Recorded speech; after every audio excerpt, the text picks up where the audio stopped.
Mini London McCluskieganj प्रकृति की गोद में बसा ड्रीम डेस्टिनेशन आपका कर रहा है इंतजार।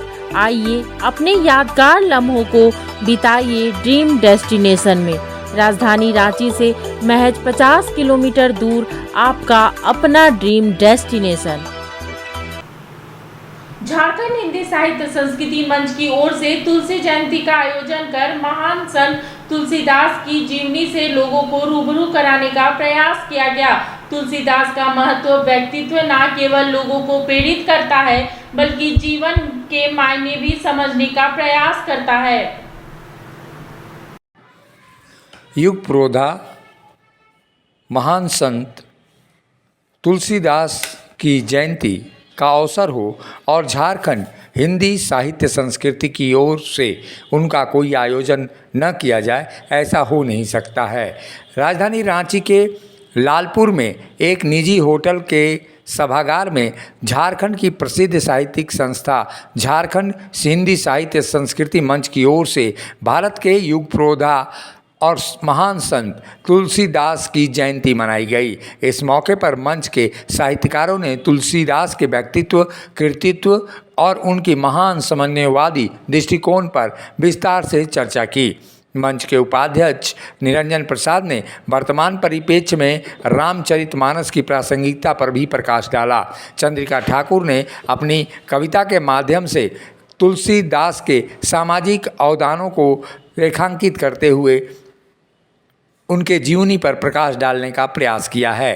वहीं डॉक्टर निराला पाठक ने रामचरितमानस के सुंदरकांड के प्रकरणों की व्याख्या करते हुए जीवन में उन तमाम प्रकरणों से सीख लेने की नसीहत देते हुए मानवता में अपनाते हुए एक अजीब नज़ीर पेश की है।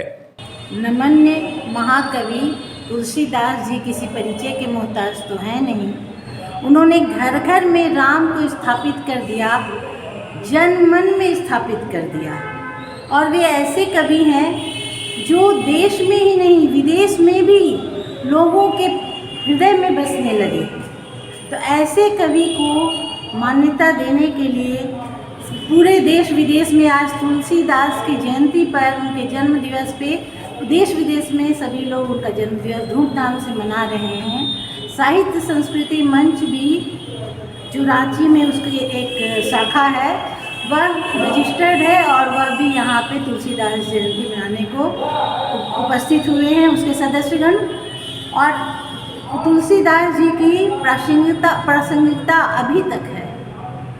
उन्होंने जो राम चरित्र को एक ऊंचाई पे पहुँचाया, रामचरित्र के माध्यम से जो भी चीज़ उन्होंने बताने, या राम परिवार के माध्यम से या सीता के माध्यम से, या फिर कह सकते हैं आप कि समाज के माध्यम से, उस समय के समाज को प्रस्तुत करने के माध्यम से, यहाँ तक कि दुर्गुणों के खान विद्वान रावण के माध्यम से भी उन्होंने जो संदेश देना चाहा वह सारा कुछ अभी भी प्रासंगिक है। और उसकी प्रासंगिकता के कारण लोग हमें उन्हें पूजते हैं और फिर से देश और समाज में राम राज्य की कल्पना जो की जाती रही है शुरू से, उसको स्थापित करने में तुलसीदास जी, महाकवि तुलसीदास जी का बहुत बड़ा महत्व रहा है। तो ऐसे महाकवि जन जन के कवि हैं, घर घर के कवि हैं, हर पूजा गृह के कवि हैं और इसलिए उन्हें उनकी जयंती हम सबको मनानी है। फल मिलता है क्या? बुद्ध अपने समय के बहुत सुलझे हुए विचारक थे। उन्होंने कहा भनते, हाँ मिलता है, और इसी जीवन में मिलता है, इसी देह में, और वह है निर्युजता, भय वेदना और दुख से मुक्ति का, शांति का, परम तृप्ति का। यही सामान्य का फल है, यही संन्यास का फल है जो इस जीवन में ही हमें मिलता है। मित्रों, मैं यह कहना चाहता हूँ कि बुद्ध ने जो बात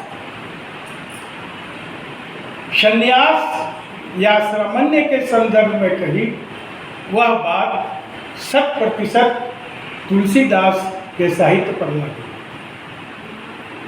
हम इसलिए पढ़ते हैं कि हमें रिद्धि की प्राप्ति होती है, रिद्धि बड़ा ही विचित्र शब्द है। रिद्धि के कई अर्थ हैं। उसमें अहम का विलयन को भी वह द्योतित करता है, वह भूमा को द्योतित करता है, वह अभ्यंतर स्वच्छता को, शांति को, सबको द्योतित करता है।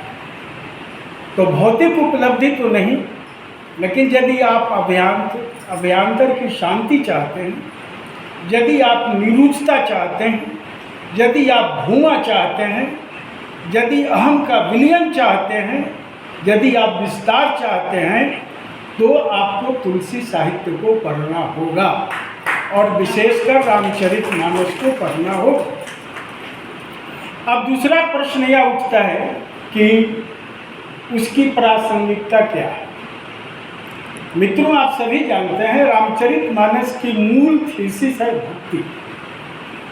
भक्ति के दो अर्थ हो सकते हैं, एक व्यक्तिगत स्तर पर और दूसरा समूहगत स्तर पर। व्यक्तिगत स्तर पर भक्ति का अर्थ है भागवत।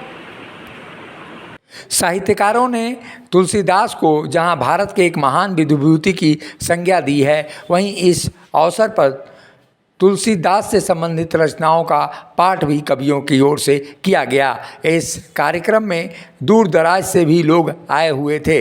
वहीं कवियों ने जिस तरह का समा बांधा और जिस तरह से उन्होंने महान तुलसीदास के जीवनी का चरित्र गान किया, उससे आने वाले दिनों में निश्चित रूप से ये कहा जा सकता है कि जो लोग कवियों के रूप में नए साक्षात्कार कर रहे हैं, उनको अनुकरणीय तुलसीदास की जीवनी को अपनाना चाहिए और आने वाले दिनों में उनकी जीवनी से सीख लेकर और उनके काव्यों को सार आत्मसात करते हुए निश्चित रूप से जीवन में मूल्यों को ग्रहण करना चाहिए। मुखर संवाद के लिए रांची से शिल्पी यादव की रिपोर्ट।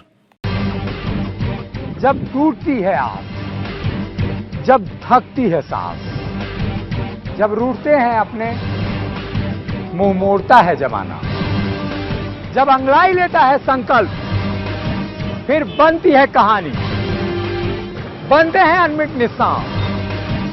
देखिए मेरे साथ संघर्ष की दास्तां।